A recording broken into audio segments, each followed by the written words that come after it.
The day I was released from prison, I accidentally found $1 billion.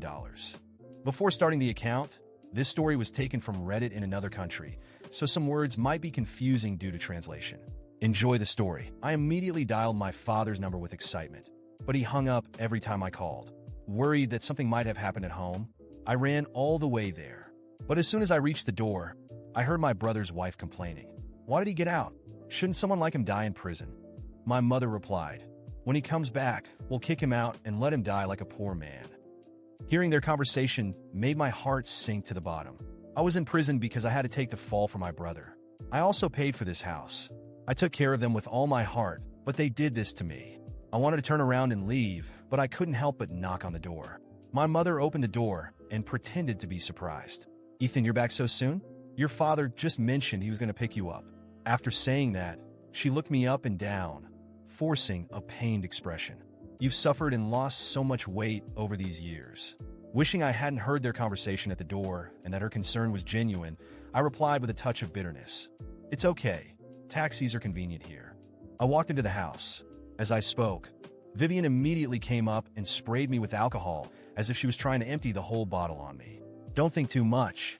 I'm just using alcohol to cleanse you of any bad luck, she said, trying to make sure I didn't read too much into it. But her face was full of undisguised contempt. She despised me for being an ex-convict, but seemed to have forgotten that I went to prison for her and Leo. Without saying a word, I walked straight to my room. Don't bother looking. There's no space for you in this house, I heard my father say as I took a few steps. He was sitting on the sofa, smoking, with the ashtray full of fresh cigarette butts. My arrival seemed to have greatly annoyed him. I stopped and looked at him. Dad, I've only been in prison for 3 years. I didn't die. Do I not even deserve a room in this house? Dad stubbed out his cigarette and said with conviction, there are so many of us in the family and only a few rooms. There's no free space for you. I didn't argue with him, but asked, where's Leo? Does he feel the same? At that moment, Leo came out of the bathroom and looked at me with some difficulty. Ethan, Vivian is 2 months pregnant. If you live at home, there really isn't enough space. But it's okay, you're my brother. Everything will be for you first. If you really want to live here, I'll make space in the baby's room, which was already prepared. Leo was quite direct with his response. I nodded and said directly, sure, she won't be born for another 8 months. I'll just stay here for a while. Upon hearing this, Leo's expression froze. He moved his lips as if he wanted to say something, but stopped. Vivian couldn't hold back anymore. She angrily approached and yelled at me. How can you be so selfish? Can't you see the house is crowded? And you really have the nerve to take our baby's room? You have a lot of nerve. I couldn't help but laugh at her anger. I looked at her and responded, we all used to fit. I've only been in prison, and your child hasn't even been born yet. Why is there not enough space now? And have you forgotten that I paid for this house in full? My father abruptly slammed the table and said in a stern tone, Ethan, watch your attitude. Do you think it's great that you bought a house with a full payment? Do you want to take the house away from us just after getting out of prison? I replied with disappointment. I'm not asking you to give me the house. You're not even offering me a room to stay in. My father said, I've already told you, there's no space for you at home. If you want to find a place to live, rent a house on your own. We don't owe you anything. My father looked at me harshly, making it clear that I was no longer welcome. A fine thing to not owe me anything. You all cried, begging me to take the blame for Leo. You said that if I took the blame, I would be the family's benefactor and that you would reward me.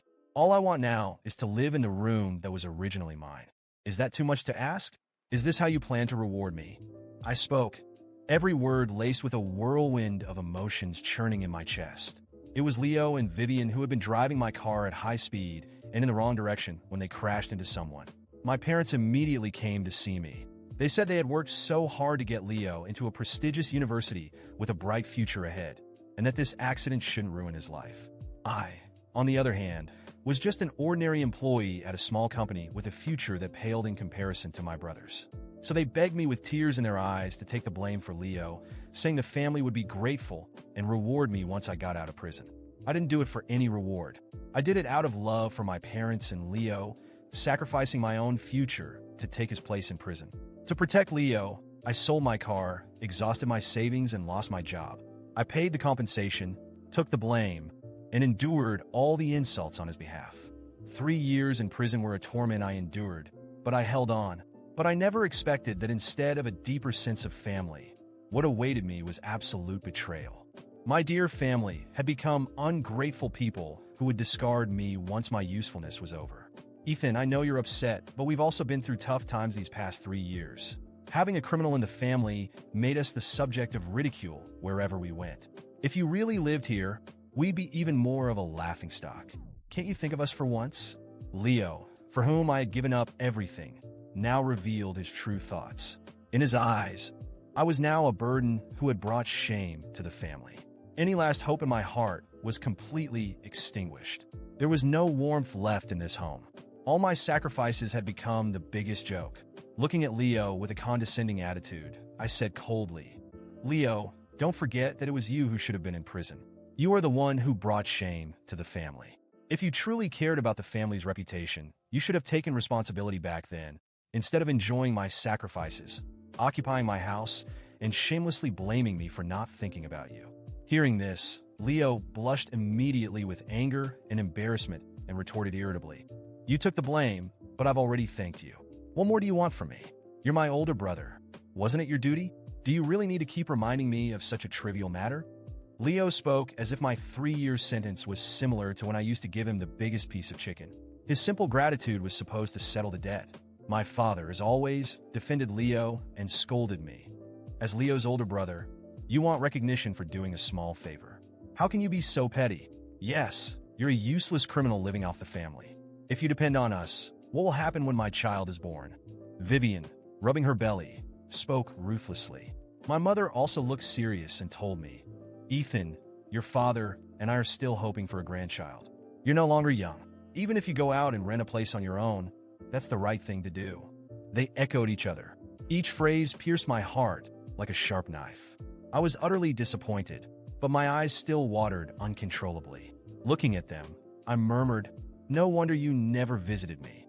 Once, during the 3 years I was in prison, I convinced myself that you were too busy to see me, so you just found me embarrassing." I tilted my head back, holding back tears, and then asked coldly and clearly, "I'll ask you a question. Are you determined to kick me out today?" "Yes," my father replied without hesitation. My mother, Leo, and Vivian all had resolute expressions. Clearly, there was no room for negotiation. I couldn't see a trace of affection in their eyes. I nodded and declared resolutely, "Fine, from today on, I cut all ties with you. I hope you don't regret it. This family isn't worth my attachment. The $100 million I had planned to share with you has nothing to do with you now." With that, I left the house without looking back. Behind me came Vivian's resentful roar. "Stop pretending." As soon as I mentioned the money, everyone looked at me in confusion and practically in shock. As I was leaving, they asked what money I was talking about, and I ended up revealing that I had found $1 billion. They doubted it because it was such a huge amount, and I think you readers might doubt it too. But what I hadn't mentioned in the earlier parts of this story was that I found a lottery ticket, decided to play those same numbers, and that's how I won the money. I told my family about this, and immediately they changed their attitude, but not to a happy one. Rather, it turned to more anger because they thought I should give them the entire prize, not just $100 million for Ethan. They argued that if it weren't for Ethan, I wouldn't have gone to prison and found that money. I said that after all the disdain and being kicked out of the house, they still wanted me to give them my money. I left immediately without a second thought. After many missed calls and a few weeks of complete silence, I thought I could have some peace, but unfortunately, I was wrong.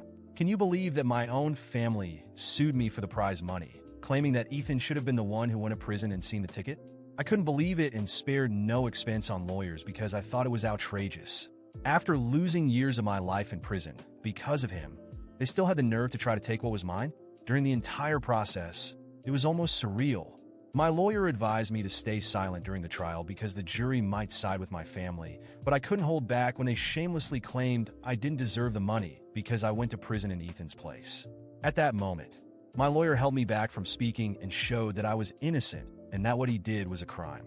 He argued that giving my winning ticket to them would be unjust since it had nothing to do with them and requested a multi-million-dollar fine for the unjust imprisonment, with Ethan serving additional time for lying. My family started shouting that it was absurd, that I was ungrateful, and I honestly cried at that moment for all the negative things they said about me, even after everything they had done. Fortunately, the jury voted in my favor, and the judge decided they should sell the house to pay me compensation and ordered not only Ethan's imprisonment, but also my family's for being complicit.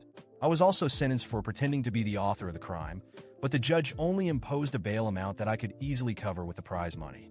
My family was outraged, and while I could have sought to overturn the sentence, I wanted to see them go through everything I went through, and I haven't heard from them since. Do you think I did the right thing?